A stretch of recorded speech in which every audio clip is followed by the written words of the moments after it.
The UN peacekeeping unit was rotating posts and the final deadline was coming up fast. Then I saw it, my name staring at me on the roster for the Saudi peacekeeping contingent. My limbs went ice cold. I almost stumbled into Diana's office. Scared, Joel was just joking with you. This is a minor thing, just submit a change request later. Joel, her adjutant, cocked an eyebrow with smug satisfaction, clearly waiting for me to blow up. I just looked at them, once, then turned and left in silence. If even sending me into the meat grinder can be treated as a joke, then any further entanglement is pointless. I folded my ballistic vest and hung my uniform solemnly on my Special Forces dog tag, then headed for the front. Diana, however, lost her mind. I told you to change it and you didn't. You could die. That's none of your business. Chapter 1. When I saw the name, Christian, glaring on the document, I froze. Mouth half open, unable to speak. My teammates noticed. The whole dorm erupted instantly. Are you kidding me? Only Christian is being sent to the Saudi front. Weren't we supposed to get to go home this year? How can this happen? They looked at me with pity, unsure how to console me. Gabriel, on the top bunk above, ground his teeth and punched the bed slat. The higher-ups talk out of their asses. They promised Christian would get promoted if he came home. Now they're trying to screw him over. I finally came back to myself, throat dry, unable to utter a word. The whole company knew how much I'd schemed and struggled to secure this reassignment. What they didn't know, it was all for the chance to have a home with Diana. Now this roster felt like a meteor, crashing down and shattering every fantasy I had. There's still hope, the doc hasn't been stamped, Gabriel said, slapping my shoulder, voice low. You and Diana are close, right? Go beg her. Saudi Arabia isn't a joke. Shells don't have eyes. Steeling myself, I clutched the document and marched to Diana Wu's office. Joel was plastered to her side, pretending to point at her computer. What's with this reassignment document? I asked. She looked up casually, a smile tugging at her lips. Scared? Joel played a little joke on you. See if he could frighten our brave Captain Christian. Besides, it hasn't been stamped. Just submit a change request later and it'll be fine. My fists tightened until the roster crumpled almost into a ball.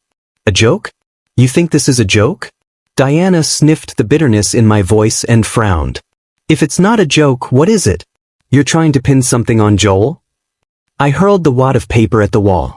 I couldn't contain my anger. If I hadn't noticed, would I have just hopped onto the transport to Saudi and been sent away in a daze? That's abuse of power. If I press it, he can be sent straight to court-martial. Diana scoffed, the chill in her eyes cutting to my core. Are you stupid? Filing complaints over this trivial nonsense. Can you stop acting like a child? Why are you always targeting him? She slammed the laptop shut, shielding Joel like he was fragile. He's been my adjutant since he joined the unit. He's like family. Because you're jealous, you turn your own people against them, Christian. I really don't understand you anymore. The office dropped to freezing. I twisted my mouth bitterly and stayed silent. Diana had been my immediate superior since I joined the Special Forces. From her soldiers to her husband. From courting to marriage. I remembered that training session when I collapsed from overwork. She was at my bedside, juggling official work while adjusting my fore.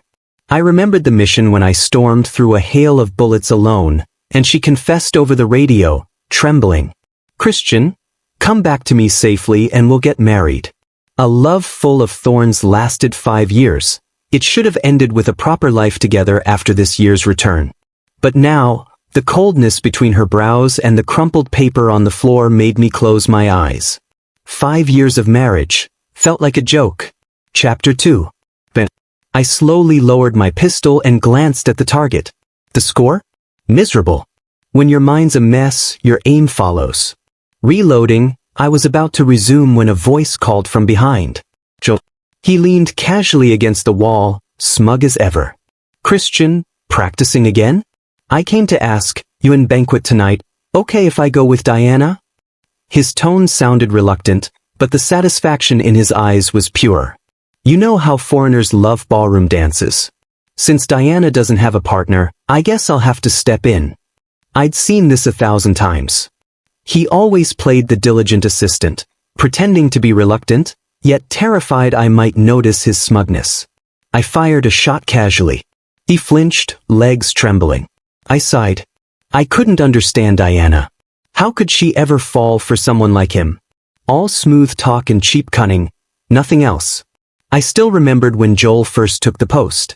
Clumsy, lost one of Diana's important documents. She nearly kicked him out. She'd complained to me more than once about how useless he was. I had persuaded her to give him another chance. That's how Joel stayed. Instead of improving, he quietly stole my place. Even small things, tea, morning fried dough sticks, hot soy milk, he quietly inserted himself. Rumors spread that Diana had fallen for him. Every time my comrades mentioned it, my heart iced over. And I couldn't stop them. Diana?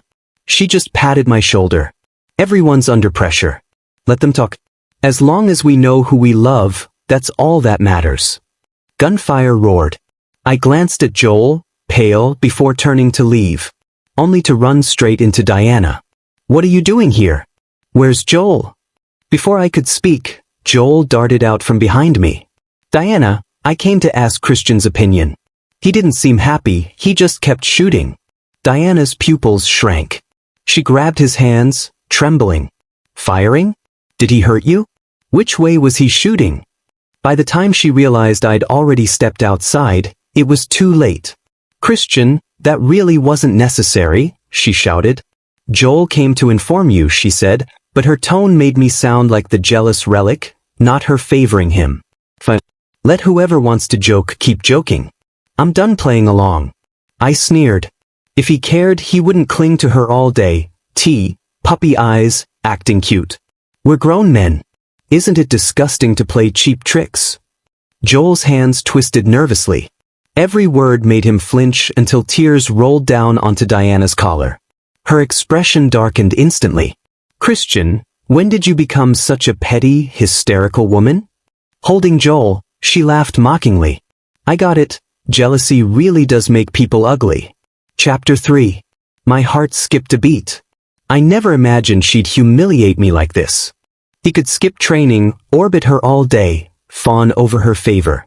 But I never felt jealous, because as a soldier, I knew my responsibility. I thought Diana did too. But now, she's long since grown tired of our cold marriage, lost in Joel's sweetness. Her heart has turned completely. All right. Joel isn't petty like me. Just apologize and this is over. That absurd thought extinguished my anger. Lowering my gaze, I muttered, Impossible. Diana saw the ice in my eyes. She reached out, grabbed my hand. Stop it. Unlike before, I didn't yield. I didn't even look back. Not her stomping, not Joel's quiet sobs. Nothing made me stop. It was time to pack. Clock on the dorm wall ticked relentlessly. I stared at my name tag, lost in thought. Just one more night before that war-torn hellhole. And I wasn't filing a reassignment request. I grabbed the military phone, searched for Saudi Arabia. No keywords needed, the top 10 headlines? All human tragedies born from war. My fingers trembled as I clicked. One photo, a little girl's hopeless eyes among ruins. Straight to my heart. After a long silence, I stuffed my uniform and vest into the suitcase. Leaving Diana? Not so terrifying anymore. Compared to this chaos, more important things awaited. I had just finished packing when Gabriel burst in. Christian. Diana and Joel are together. My heart lurched, but I stayed quiet. Gabriel, sweating, grabbed my arm. What the hell are you doing here? That's your wife, man. You just gonna let that slide? I wasn't surprised he knew. He's my closest brother in arms. He'd seen everything, all the hints I tried to ignore. I'd see her betrayal with my own eyes. At the UN banquet, elegant jazz floated through the hall. Joel held Diana by the waist, moving among diplomats. Lights glimmered on their faces. Air thick with suggestion. Didn't expect Joel to dance so well. Yeah, who knew? They're perfect together. Diana's been single for years. Time she thought about her own happiness. That adjutant seems good for her. Chatter grew louder, curiosity pushing them closer. Music climaxed. Diana's skirt swept the air. She leaned into Joel. "Diana, may I?" Joel's eyes glistened, leaning in. Air thick with intimacy. Then Diana frowned, glancing around. Joel went pale. He knew who she was looking for. Our unit was on banquet security. Gabriel and I walked in. Diana rushed toward me. "Finally! Where have you been?" "I admit I overreacted this afternoon, but you can't just throw a tantrum and skip duty. Be good, apologize to Joel, and everything will go back to normal." I pressed my lips together, still reeling from what I'd just seen. "You know my character," I said quietly. "I don't bow my head. Not ever." Her patience snapped in an instant. She grabbed Joel by the arm, dragging him close. "Fine then. Watch carefully." All eyes turned toward them. Joel's knees nearly buckled. His voice quivered, thick with fake remorse. "Diana, I just got carried away. I couldn't help it." But Diana threw herself into his arms, wrapping her hands around his head. "No one's blaming you. Let's continue." Laughter and applause rippled through the hall as she kissed him, fierce, passionate. Even a few senior officers just shook their heads and chuckled. Watching that scene, my breath caught, my feet glued to the ground. It took a long while before I managed to drag myself away with Gabriel. I hadn't been to the front in years. Still so much to prep. Chapter 4. Whatever little contact Diana and I still had completely vanished. After the banquet, she spoke to me one last time. "Did you change your reassignment order? It'll be finalized tomorrow." What if I didn't? Her expression shifted, but she still folded her arms with that same arrogant confidence. Still being stubborn. "You'd really go to Saudi just to spite me, to throw your life away? I know you can't bear to leave me, or the future we were supposed to have. As long as you apologize to Joel once we're back home, we'll have our wedding. Isn't that what you've always wanted?" I ignored her and walked away. Empty promises, I didn't need them. After traveling through multiple checkpoints, I finally boarded the transport bound for Saudi Arabia. Unfortunately, right before departure, during the pre-war assembly, I saw a familiar face. "Soldiers from Country A, please welcome your UN commander, Ms. Wu, who will deliver your pre-deployment address. Let's give her a warm round of applause." I never thought the woman who once said going to Saudi was a death sentence would have the nerve to come motivate us. I stayed silent, playing along with the farce. The hardships of military life hadn't dulled Diana's natural beauty, they'd only added a deeper, mature allure. Many of the young soldiers saw her as their dream woman, and on the eve of war, that admiration burned even brighter. Applause thundered across the field. Even a few playful whistles, unthinkable in a formal military setting, pierced the air. I clapped stiffly, watching her climb step by step onto the podium. Joel followed right behind her as always, glued to her shadow. The moment others noticed, whispers spread through the ranks. "Who's that guy? Her husband? Probably her adjutant, but they look awfully close. Maybe there's something going on." My goddess shattered my dreams already. My face remained expressionless, though my palms were clapping harder and harder. After her long-winded speech, it was time for the open Q&A. A young soldier, red-faced, took the microphone. "Commander Wu, do you have someone you love?" Good-natured laughter spread across the courtyard, but my heart clenched tight. Her ears turned red, she hesitated before answering. "Yes, I do. We're about to get married." The soldier's eyes dimmed, but he pressed on, unwilling to give up. "Is it your adjutant, ma'am?" Her voice faltered, then she caught Joel's gleaming hopeful gaze. "Yes." Inside, there wasn't even a ripple, just a faint, almost amused smile tugging at my lips. Of course it was Joel. Couldn't possibly be me, the nameless soldier she'd kept hidden for 5 long years. As I climbed back into the transport truck, the smell of gunpowder and sand drifted toward me. Time to go. After the assembly ended, Diana stood watching the convoy drive off into the distance. A strange unease coiled in her chest. "Country A's contribution to world peace is remarkable," a diplomat said warmly, stepping forward to shake her hand. "They even sent their elite special forces into combat." But the moment he said, "Special Forces," Diana's ears seemed to stop working. She couldn't process a single word after that. I remember our country only dispatched regular units. None were assigned to frontline operations, she stammered. The woman who had always been smooth-tongued now found her words tangled and heavy. "The special forces you mentioned, who are they?" Chapter 5. The Saudi sun reeked of rust and gunpowder, scorching every inch of exposed skin with ruthless heat. The yellow sand had been churned open again and again by artillery fire, its original color long forgotten. Clad in a heavy bulletproof vest, every breath I drew felt like swallowing blades. The field hospital was nothing more than a cluster of oversized green tents where the stench of disinfectant and blood mingled into the unique smell of hell itself. After tending to a shallow grazing wound on my shoulder, I leaned against the frame of a makeshift cot and gulped down half a canteen of murky water. My muscles twitched from exhaustion. Days of relentless clearing operations left me numb and aching, yet my mind was frighteningly clear.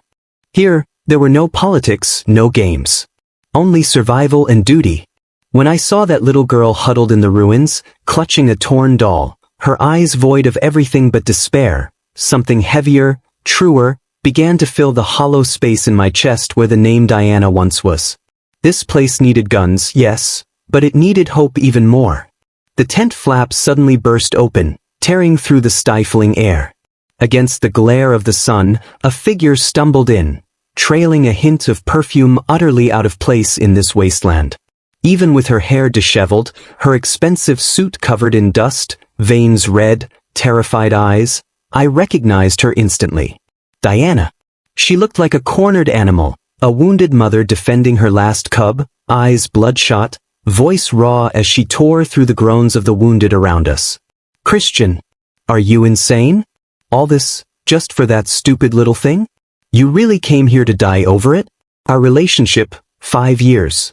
5 damn years, do they mean nothing to you?" Her voice cracked under the weight of anger and fear, body trembling uncontrollably. The air froze. Bandaged soldiers stared dumbfounded. A nurse's tray clinked faintly in her shaking hands. A dull pain pulsed from my shoulder wound. I set the canteen down and met her distorted face, my voice steady, too steady. "A little thing?" My tone was calm, gritted with battlefield roughness. "Diana, that little thing you're talking about was Joel putting my name on a death roster as a joke. That little thing was you taking the letters I secretly left in your desk drawer every birthday and praising Joel for his thoughtful surprises.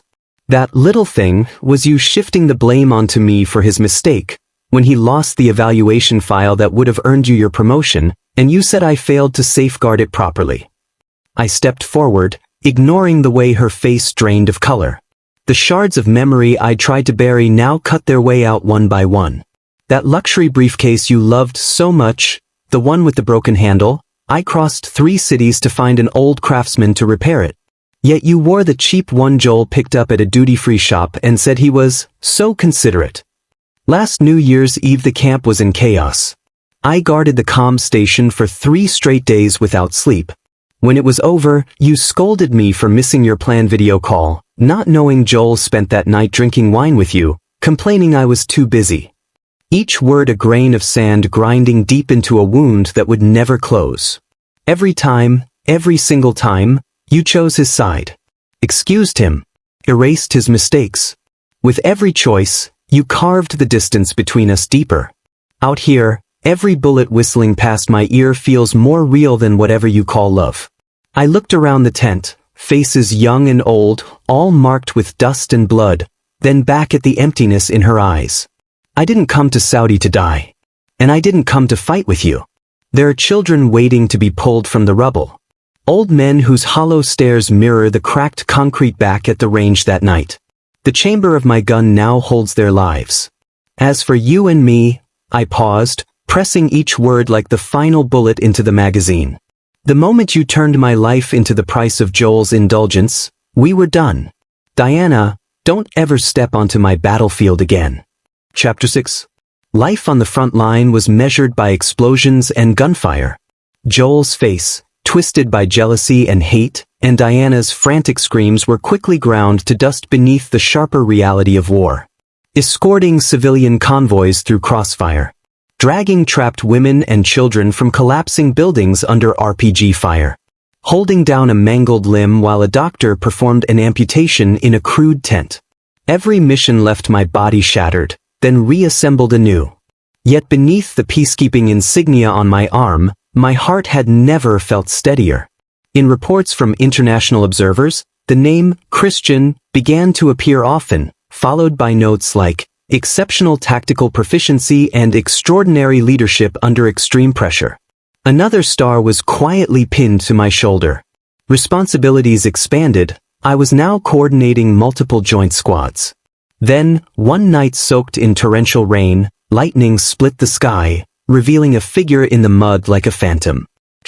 Drenched, coat caked in mud, hair plastered to his head. Smugness replaced by pitiful, venomous rage. Like a hyena cornered, he stormed through my tent flaps, eyes bloodshot locking onto me as I marked new safe zones on the map.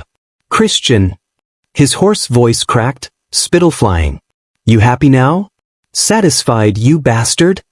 He leaned across my desk, shaking with rage. Because of you, Diana's done. She retired. Gone to some godforsaken monastery in the mountains. Spends her days praying to Buddha. For you. You, the walking corpse who ruined her life. And now me, I got dragged down too. Promotion frozen. Reassigned to warehouse logistics. It's all you. You destroyed everything we had. Outside, rain hammered down, thunder rolling beneath artillery thuds. I set down my stylus. The tablet's glow lit my calm, unshaken face. Compared to this hysterical man, the suspicious movement last night's patrol reported was far more important. Joel, I said, tone like rain-soaked iron. Diana's path was her choice. So is yours. Don't you fucking play saint with me, he roared, slamming hands on the table, rattling the water cup. She did it because of you. She can't get you out of her head, you cold-blooded bastard. She kneels in front of the altar chanting your name. You. Suddenly, the radio on my desk shrieked, high-pitched alarm, red light flashing violently. Emergency channel. I snatched up the receiver. Joel's shouting cut off mid-word. Falcon here, go ahead. The voice on the other end, breathless, tense. Eagle's Nest. Eagle's Nest, sector of 7. Enemy mortar positions relocating, direction southeast. Possible target, temporary shelter. Repeat, F7 sector shows hostile movement. Copy. Initiate contingency plan. Evac team move. Suppression team positions now. Sniper cover lock on F7. My commands came fast, sharp, leaving no room for hesitation. The air in the tent grew taut with urgency. The guard had already pulled the flap aside, waiting. I grabbed my helmet and tactical vest, then cast one last look at Joel, frozen, face ashen. Adjutant Joel, I said, fastening my helmet strap, voice cutting through rain and static. There's no confession here for you, only children waiting to be rescued. Complaints? Use the proper channels. Now move. You're blocking the door. I strode out into the storm. Cold rain slammed me instantly, but somehow it brought a cruel kind of clarity. Behind me, Joel's figure faded into the downpour, swallowed by the rush of soldiers springing into motion. Later, I heard he left the camp dazed, stepping right onto the edge of a disguised, unexploded ordnance pit, part of the ground collapsing under him. Security dragged him away screaming. The battlefield doesn't stop for heartbreak. Refugees' eyes were still out there somewhere, waiting in the dark for the first light to return. Chapter 7. The scorching sands and flying shrapnel of Saudi Arabia left their mark. A bullet pierced the outer side of my left calf. Bone healed, nerve damage didn't. What I had left was a limp that never quit and a deep, drilling pain whenever it rained. When the war ended and our rotation finally brought us home, I returned with several heavy medals pinned to my chest and a new insignia stitched onto my shoulder. A higher rank, a new weight to carry. That old scar down my leg? Its own silent medal, a sign of what the desert and blood had forged in me. The office was spotless, bright, floor-to-ceiling windows framing a city where traffic flowed in perfect order. I tucked a new badge, my current post, deep into a drawer alongside the medals from Saudi. On top lay a single long-forgotten document, our divorce papers. A knock at the door. "Sir, Deputy Director Christian." The young Aide's voice carried respect and hesitation. "There's a Ms. Wu here. She doesn't have an appointment but insists on seeing you." Sunlight sliced through the blinds, striping the floor with bands of light and shadow. The door creaked. Diana stood there. No crisp uniform, just a plain linen robe. A strand of dark sandalwood prayer beads looped her wrist. Bare face. No makeup, no armor. The fire in her eyes was gone, replaced by a stillness bordering on withered calm. Only a faint flicker buried deep inside betrayed the storm she couldn't quite silence.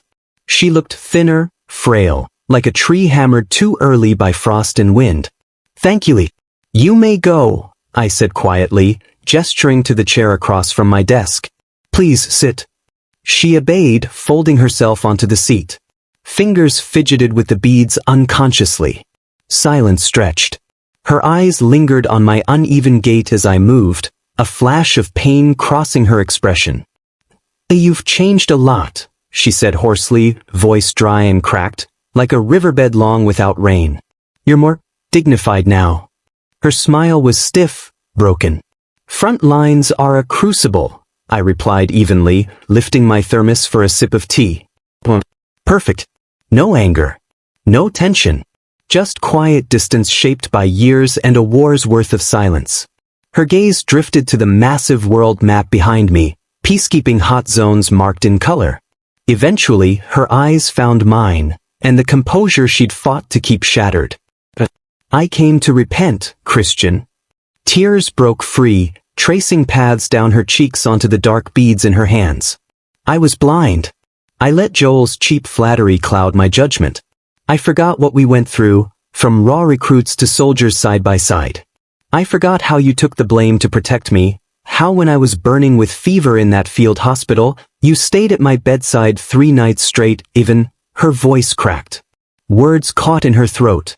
Fingers clenched the beads, trying to stop them from shaking. Even that time," she whispered, trembling. "We had a child, Christian. 2 months, only 2 months. After that secret border operation, I thought I was just tired." Her body shook, sobs bursting like a broken dam. The room echoed only her muffled, fractured weeping. Outside, the city hummed, sealed away. Time seemed to stop. I listened quietly. Memories she confessed unfurled like faded photos, ripples on a lake that would never form waves again. The sands and cries of Saudi Arabia had already reforged my heart. When her sobs softened into uneven breaths, I spoke, calm, steady. "Diana, it's over." She lifted her head sharply, hope flickering through tear-blurred eyes. "These past few years," I said, gazing out at the vast blue sky, a silver passenger plane drawing a slow line, "I've understood many things, between explosions and ruins." Turning back to her pleading face, awaiting forgiveness or judgment, I saw neither hatred nor love. Only clarity time alone could give. "If it weren't for that so-called joke on the roster," I continued, "I'd never have had the guts to step out of that suffocating triangle between you, me, and Joel. I'd still be spinning in circles, drowning. It was the people in Saudi, clawing for life, who gave me a new anchor." I stood. The old leg wound slowed me, but every step had weight, no hesitation. Stopping before her, I poured a cup of warm water and handed it over. "See these legs?" I said. "They carried me across miles of rubble. Saved lives. Damaged, but worth it." I paused. Joel's joke and your choice to let go afterward, in their own twisted way, pushed me forward. Diana froze, forgetting to take the cup. She was seeing me clearly for the first time. No resentment. No pity. Only something vast, tempered like steel forged in fire. The quiet strength of a soldier. Compassion born of too much life and death. Far beyond love and betrayal. Her hand trembled as she finally took the cup, fingers cold as porcelain. "So, she started. I finished for her, calm and resolute, stating a truth long decided. Living our separate lives is the best ending. The ones you should pray for aren't those who stayed behind on the battlefield, but those still fighting to survive it. I slid the old divorce papers toward her cup. Sign it. For both of us, freedom. A beginning. Silence. Diana stared at the document. Trembling hands picked up the pen, tip hovering over the line. A single tear fell, blurring the ink. Without looking at me, she signed firmly, last of her strength. She set the pen down, straightened her thin, once proud back, and walked to the door. In the doorway's slanting light, her plain robe flickered like a fading dream losing its final color. Chapter 8. Divorce papers filed, locked away in the lowest drawer. It ended more than a marriage, sealed off 5 years of regret. Vines of entanglement severed at the root. All that remained was the long road ahead. A new star on my epaulette.